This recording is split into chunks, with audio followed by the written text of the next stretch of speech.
ಇಲ್ಲ, ನನಗೆ ಯಾವುದು ಆ ಥರದ್ದು ಇವತ್ತಿದೆ ಅಂತ ಮಾಧ್ಯಮದಲ್ಲೆಲ್ಲ ಬರ್ತಾಯಿತ್ತು. ನನಗೆ ಆ ಥರದ್ದು ಯಾವುದೂ ಗಮನಕ್ಕೆ ಬಂದಿಲ್ಲ, ಮತ್ತು ಇಲ್ಲೂ ಇಲ್ಲ ಆ ಥರದ್ದು ಯಾವುದೋ ಸಭೆನೂ ಕೂಡ ಆಗಿಲ್ಲ. ಸಂಘ ಯಾವತ್ತೂ ರಾಜಕೀಯದ ಪಕ್ಷ ಅಲ್ಲ. ಅದು ಸಂಘ ಒಂದು ಸ್ವಯಂ ಸೇವೆ ಮಾಡುವಂಥ ಒಂದು ಸೇವಾ ಮನೋಭಾವ ಇರುವಂಥ ಸಂಸ್ಥೆ. ಅದು ಆ ರೀತಿಯ ಸಭೆಗಳನ್ನು ಮಾಡುವಂಥ ಪದ್ಧತಿ ಸಂಘದಲ್ಲಿಲ್ಲ. ನಾನು ಕೂಡ 40 ವರ್ಷ ಚಡ್ಡಿ ಹಾಕಿ ಬಂದಿದ್ದೀನಿ ನಾನು ಕೂಡ. ಅದರಿಂದ ಆ ಥರದ ಅಭ್ಯಾಸ ಯಾವುದೂ ಇಲ್ಲ. ಮಾಧ್ಯಮದಲ್ಲಿ ಕೂಡ ನಾನು ನೋಡಿದೆ, ಆ ಥರದ್ದು ಯಾವುದೋ ಸಭೆಯನ್ನು ಇವತ್ತೇನೂ ಕರೆದಿಲ್ಲ. ಮುಂದೆ ಯಾವುದು ಕರೆದಿದ್ದಾರೋ ಅದನ್ನು ನನಗೆ ಗಮನಕ್ಕೆ ಬಂದಿಲ್ಲ. ಅದನ್ನು ಕೂಡ ಆ ಥರದ ಸಭೆ ಮಾಡುವಂಥ ಹವ್ಯಾಸ RSSಗೆ ಇಲ್ಲ ಅಂತ ನನ್ನ ಭಾವನೆ. ಸರ್, ಈಗ ಎಲ್ಲೊಂದು ಕಡೆ ತುಂಬ ಭಿನ್ನಮತ ಜಾಸ್ತಿ ಆಗ್ತಿದೆ BJPನಲ್ಲಿ ಅಂತ. ಗೌಪ್ಯ ಸಭೆ ಬೆಂಗಳೂರಿನಲ್ಲಿ ಕೂಡ ಮಾಡಿದ್ರು, ಬಂಡಾಯ ಸಭೆ ಬೆಳಗಾವಿನಲ್ಲಿ ಕೂಡ ಮಾಡಿದ್ರು. ಅವ್ರ ಟೀಮ್ ಇನ್ನೂ ಜಾಸ್ತಿ ಆಗ್ತಾ ಇದೆ ಅಂತ ಏನಾಗ್ತಿದೆ ಪಾರ್ಟಿಯಲ್ಲಿ? ನೋಡಿ, ಇವೆಲ್ಲ ಪಾರ್ಟಿಯ ಕೇಂದ್ರದ ನಾಯಕತ್ವ ಗಮನಕ್ಕೆ ಬಂದಿದೆ. ಇದೆಲ್ಲನೂ ಕೂಡ ಬಂದಿದೆ. ನಾನು ಕೂಡ ಕೇಂದ್ರದ ನಾಯಕರನ್ನ ಭೇಟಿ ಮಾಡಬೇಕು ಅನ್ನೋ ಇದನ್ನು ನನ್ನ ಕಾರ್ಯಕ್ರಮ ಮುಗಿದ ಮೇಲೆ ನಾನು ಕೂಡ ಹೋಗ್ತಾ ಇದ್ದೀನಿ. ಕೇಂದ್ರ ನಾಯಕರನ್ನ ಭೇಟಿ ಮಾಡ್ತೀನಿ. ಆ ಸಂದರ್ಭದಲ್ಲಿ ಇವೆಲ್ಲವನ್ನು ಕೇಂದ್ರ ನಾಯಕರ ಗಮನಕ್ಕೆ ತಂದು ಆದಷ್ಟು, ಯಾಕೆಂದರೆ ಮೊನ್ನೆ ಒಳ್ಳೆಯ ಒಂದು ಪಾದಯಾತ್ರೆ ಆಗಿದೆ.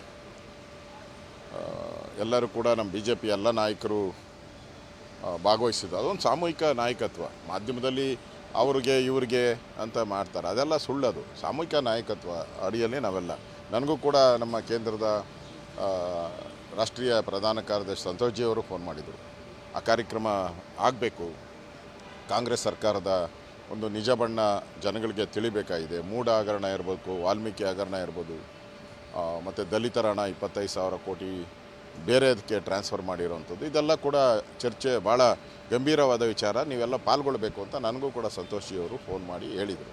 ನಾವೆಲ್ಲರೂ ಕೂಡ ಪಾಲ್ಗೊಳ್ಳಿದ್ರಿ. ಒಳ್ಳೆ ಸಕ್ಸಸ್ಫುಲ್ ಆಯಿತು. ಕಾಂಗ್ರೆಸ್ ಅವರು ಭಯ ಬಿದ್ದೋಗಿದ್ದಾರೆ. ಈಗ ಪ್ರತಿದಿನ ನಮ್ಮ ಕೌಂಟ್ರಾಗಿ ಅವರು ಅಂದರೆ ರ್ಯಾಲಿಗಳನ್ನು ಮಾಡೋವಂಥದ್ದು, ಹೇಳಿಕೆಗಳನ್ನು ಕೊಡೋದು ನೋಡಿದ್ರೆ ಭಯ ಬಿದ್ದಿದ್ದಾರೆ ಅವರು ಕೂಡ. ಯಾಕಂದರೆ ಈ ಹಗರಣದಲ್ಲಿ ಪಕ್ಕಾ ದಾಖಲೆಗಳಿರುವಂಥ 2 ಹಗರಣಗಳು ಮತ್ತು ನುಳ್ಚ್ಕೊಳ್ಳೋಕ್ಕೆ ಸಾಧ್ಯನೇ ಇಲ್ಲ. ಈಗಾಗಲೇ ಗವರ್ನರ್ ಅಂಗಳಕ್ಕೂ ಕೆಲವು ಸಾಮಾಜಿಕ ಕಾರ್ಯಕರ್ತರು ಗವರ್ನರ್ ಅಂಗಳಕ್ಕೂ ಕೂಡ ಗವರ್ನರ್ ಬಾಗಿಲನ್ನು ತಟ್ಟಿದ್ದಾರೆ. ಆ ದೃಷ್ಟಿಯಿಂದ ಇದೊಂದು ಒಳ್ಳೆಯ ವಿಚಾರನ ಇಟ್ಕೊಂಡು ವಿಧಾನಸಭೆ ಒಳಗಡೆನೂ ಕೂಡ ನಾನು ಕೂಡ 3 ಗಂಟೆ 18 ನಿಮಿಷ ಮಾತಾಡಿದ್ದೀನಿ. ಎಳೆಯಾಗಿ ದಾಖಲೆಗಳ ಸಮೇತ ನಾನು ವಿಷಯವನ್ನು ಸರ್ಕಾರದ ಗಮನಕ್ಕೆ ತಂದಿದ್ದೀನಿ. ಈಗಾಗಲೇ ಒಬ್ಬ ಮಿನಿಸ್ಟ್ರೂ ಕೂಡ ತಲೆದಂಡ ಆಗಿದೆ. ನೋಡಿ, ಬಳ್ಳಾರಿ ಪಾದಯಾತ್ರೆ ರಮೇಶ್ ಜಾರಕಿಹೊಳಿ ಅವರು, ಯತ್ನಾಳ್ ಅವರು ಎಲ್ಲರೂ ಹೇಳಿರೋವಂಥದ್ದು, ಕೇಂದ್ರದ ನಾಯಕತ್ವ ಅನುಮತಿ ಕೊಟ್ಟರೆ ನಾವು ಮಾಡ್ತೀರಿ ಅಂತ. ಕೇಂದ್ರ ನಾಯಕರ ಅನುಮತಿ ಕೊಟ್ಟರೆ ನಾವು ಕೂಡ ಭಾಗವಹಿಸ್ತೀರಿ. ಅದರಲ್ಲೇನು ವ್ಯತ್ಯಾಸ ಇಲ್ಲ. ಕೇಂದ್ರ ನಾಯಕರು ಯಾವ ಟೈಮಲ್ಲಿ ಮಾಡಬೇಕು ಅಂತ ಹೇಳ್ತಾರೆ, ಅದನ್ನು ನೋಡಿ ಮಾಡೋದು ಒಳ್ಳೆಯದು. ಅದರಲ್ಲೇನು 2 ಮಾತಿಲ್ಲ ಯಾರ್ದೂ ಪಾರ್ಟಿಯಲ್ಲಿ.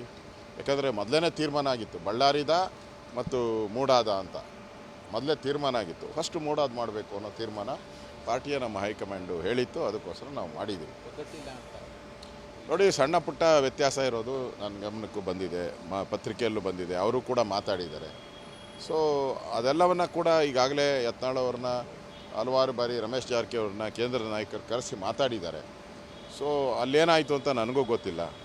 ಮುಂದೆನೂ ಕೂಡ ಈಗ ಕೇಂದ್ರದ ನಾಯಕ, ನಮ್ಮದೊಂದು ರಾಷ್ಟ್ರೀಯ ಪಕ್ಷ ಇರೋದ್ರಿಂದ ಕೇಂದ್ರ ನಾಯಕರ ಗಮನಕ್ಕೆ ಇವೆಲ್ಲವನ್ನು ತರ್ತೀನಿ. ಫೋನ್ ಮುಖಾಂತರ ಮಾತಾಡ್ತೀನಿ. ನಾನು ಮಾತಾಡಿ ಕೇಂದ್ರದ ನಾಯಕರ ಗಮನಕ್ಕೆ ತರ್ತೀನಿ. ಆದಷ್ಟು ಶೀಘ್ರವಾಗಿ ಈ ಸಣ್ಣ ಪುಟ್ಟ ಭಿನ್ನಾಭಿಪ್ರಾಯಗಳಿದೆ, ಅದು ಬಗೆಹರಿದು ಒಟ್ಟಾಗಿ ನಾವೆಲ್ಲರೂ ಕೂಡ ಕಾಂಗ್ರೆಸ್ ವಿರುದ್ಧ ಹೋರಾಟ ಮಾಡುವಂಥದ್ದಕ್ಕೆ ಶಕ್ತಿ ಬರಬೇಕು. ಆ ಕೆಲಸವನ್ನು ನಾವೆಲ್ಲರೂ ಸೇರಿ ಮಾಡಬೇಕಾಗಿದೆ. ವಿರೋಧ ಪಕ್ಷವಾಗಿ ನಮ್ಮ ಕರ್ತವ್ಯ, ಸರ್ಕಾರದ ತಪ್ಪುಗಳನ್ನು ಹೇಳುವಂಥದ್ದು ನಮ್ಮ ಕರ್ತವ್ಯ. ಆ ಕರ್ತವ್ಯಕ್ಕೆ ಚ್ಯುತಿ ಬರದ ರೀತಿ ನಾವು ನಡ್ಕೊಳ್ಬೇಕು. ಜನನೂ ಕೂಡ ಅದನ್ನು ನಿರೀಕ್ಷೆ ಮಾಡ್ತಾರೆ. ಚನ್ನಪಟ್ಟಣದಲ್ಲಿ CP ಯೋಗೇಶ್ವರ್